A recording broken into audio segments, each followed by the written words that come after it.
Welcome டீமியம் புஷ்பாவின் சமையல். எல்லோரும் எப்படி இருக்கீங்க? நல்லா இருக்கீங்களா? இப்போ நான் முந்திரி அப்பம் செய்ய போகிறேன். முந்திரி அப்பத்துக்கு 1/4 கப்பு முந்திரி பருப்பு எடுத்திருக்கேன். ஒரு 4 வத்தை தேங்காய் எடுத்திருக்கேன். இது மிக்ஸி ஜாரில் முந்திரி பருப்பை போட்டுக்கிறேன்.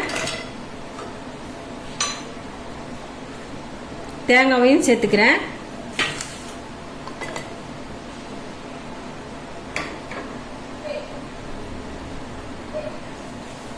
கால் கப்பு முந்திரி பருப்புக்கு 1 கப்பு வெள்ளை சர்க்கரை எடுத்துக்கிறேங்க. இந்த சர்க்கரையை முந்திரி பருப்பு தேங்காயில் போட்டு நைஸாக அரைச்சிக்கலாம்.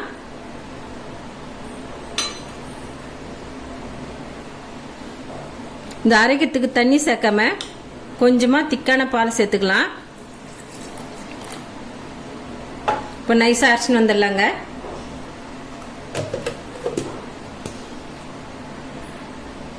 நல்லா நைஸாக அரைச்சின்னு வந்தாச்சுங்க.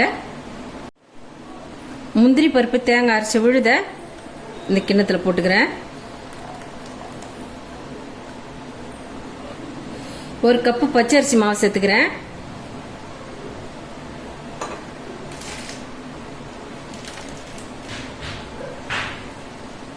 1 கப்பு மைதா மாவு சேர்த்துக்கிறேன்.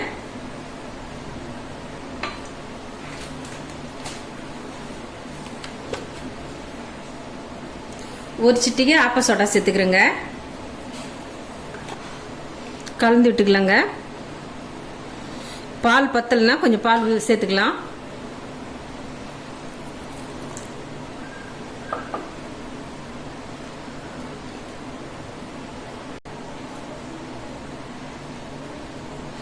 ஒரு பிஞ்சளவு ஏலக்காய் பொடி போட்டுக்கிறேங்க.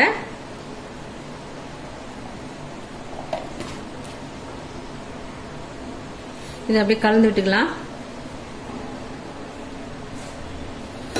ஸ்டவ் பற்ற வச்சு கடாய் வச்சுக்கலாங்க. கடாயில் ஆயில் ஊற்றிக்கிறேங்க. எண்ணெய் நல்லா சூடாகட்டும்.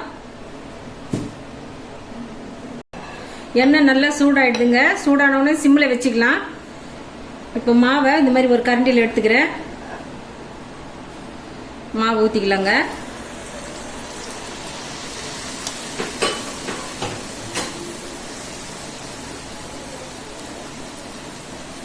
ஒரு பக்கம் வெந்துடுது. இப்போ திரி போட்டுக்கலாம். நல்லா வெந்துடுதுங்க. இப்போ எடுத்துடலாம். நல்ல டேஸ்டான முந்திரி அப்பம் ரெடி ஆகிடுதுங்க. செம்மையாக இருக்குது. இந்த ரெசிபி உங்களுக்கு பிடிச்சிருந்தா நம்ம சேனலை சப்போர்ட் பண்ணுங்கள், லைக் பண்ணுங்கள், ஷேர் பண்ணுங்கள், கமெண்ட் பண்ணுங்கள், சப்ஸ்கிரைப் பண்ணுங்கள். மறக்காமல் பார்த்துருக்க பெல் பண்ணி கிளிக் பண்ணிடுங்க. தேங்க்யூ.